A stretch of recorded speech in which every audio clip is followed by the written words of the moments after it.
Hello，嚟開箱一下，我喺韓國第一個月住考試院，用咗4000蚊港幣租到嘅屋係點樣呢？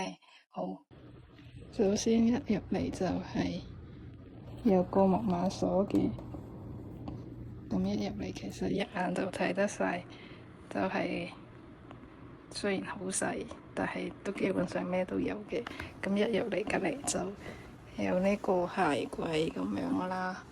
然之後隔離有呢個微波爐、雪櫃，隔離就有一個洗衣機、一個櫃、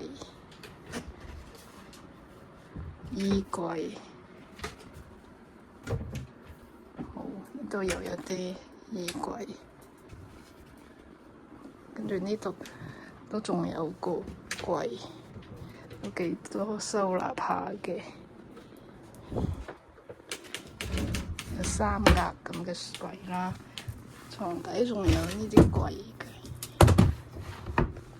咁就一張單人床，之後上面有個電視，之後冷氣機都係任開噶啦，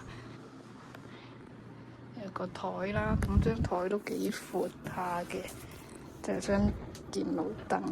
好，咁隔離就係廁所啦，廁所都係一個人企入去咁樣嘅 size 啦，好，係呢個就係個熱水爐，係好圓。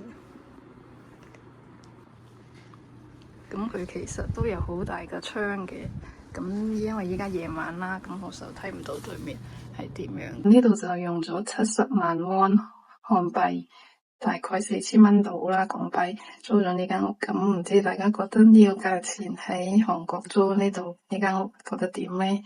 咁留言可以 comment 話俾我聽，subscribe 埋我就可以留意埋我嚟緊韓國嘅生活啦。好啦，拜拜。